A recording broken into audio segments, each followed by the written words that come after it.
In the heart of the ancient town of Hollowbrook, where cobblestone streets twisted through narrow alleys and lamplights flickered with the whispers of forgotten magic, stood a small, unassuming shop. Its creaky wooden sign, swaying gently in the autumn breeze, bore the name, Black Cat Enterprise. Run by a mysterious woman known only as Elara, the shop had become something of a legend in Hollowbrook. Elara was no ordinary shopkeeper. She was a witch, and Black Cat Enterprise was no mere store. To the casual passerby, it sold charms, potions, and odd trinkets, innocent enough. But to those who knew, it was a gateway to the world of magic. Elara had lived in Hollowbrook for centuries, though she always appeared as a woman no older than 30. Her true age was a closely guarded secret, and no one knew the full extent of her powers. But her companion, a sleek black cat named Nyx, had been by her side through it all, a silent watcher, and some whispered, the source of her immortality. The townsfolk often spoke of Elara in hushed tones. Some said she was a healer, using her knowledge of ancient herbs and spells to mend broken bones and hearts. Others swore she could curse a man with a single glance, and that those who crossed her found themselves lost in the endless woods surrounding Hollowbrook, never to be seen again. One fateful autumn evening, a young woman named Lydia stumbled into the shop. She was not from Hollowbrook, but the rumors had reached her ears. Desperate and frightened, she had come seeking help. Her family had been plagued by a curse for generations, a dark shadow that had claimed the lives of her ancestors one by one. Now it was coming for her. The shop bell chimed as Lydia entered, the soft glow of candlelight illuminating rows of dusty shelves lined with vials, crystals, and ancient books. Elara stood behind the counter, her eyes like molten silver, studying Lydia intently. "I know why you're here," Elara said in a voice that seemed to echo from the past. "The curse runs deep in your blood." Lydia, trembling, nodded. "Can you help me?" Elara gestured for her to sit.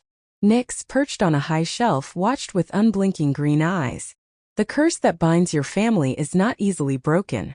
It was cast by a witch long ago, a pact made with forces darker than you can imagine. But there is a way.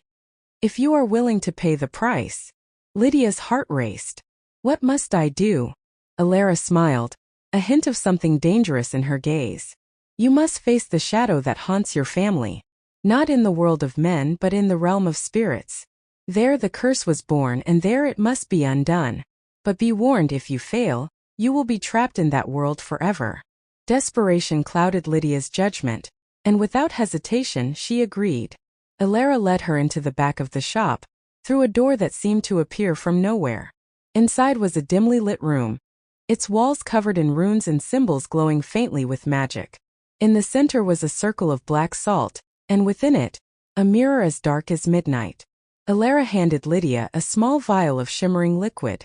"Drink this and you will cross into the spirit realm.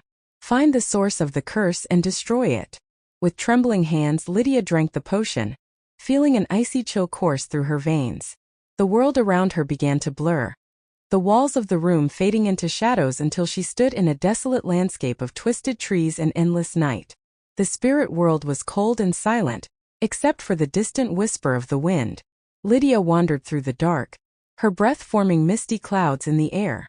Time felt distorted, and she lost track of how long she had been walking. Just when she was about to give up, she saw it, a figure shrouded in darkness, its form shifting like smoke. The shadow turned, revealing glowing red eyes. "You seek to break the curse?" it hissed. Lydia stood her ground, her voice wavering. "I do." The shadow laughed, a chilling sound that sent shivers down her spine. "You are brave but foolish. The curse cannot be undone. It is bound to your very soul." But Lydia, with newfound courage, stepped forward. "Then I will destroy you." With that, she drew from her pocket a small silver knife Elara had given her before the journey.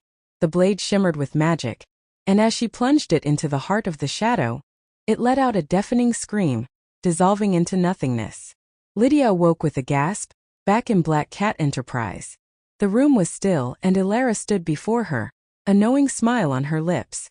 "You have broken the curse," Elara said softly. "But remember, magic always comes with a price."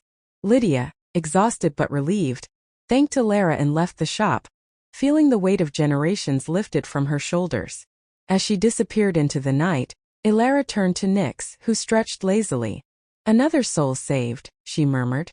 But the balance must be maintained. With a flick of her wrist, Elara sealed the portal to the spirit realm, the mirror in the back room vanishing into thin air. The price had been paid, but the work of Black Cat Enterprise was never truly done. For in Hollowbrook, where magic lingered in the air, there were always more shadows to face, and Elara, the witch of Black Cat Enterprise, was always watching.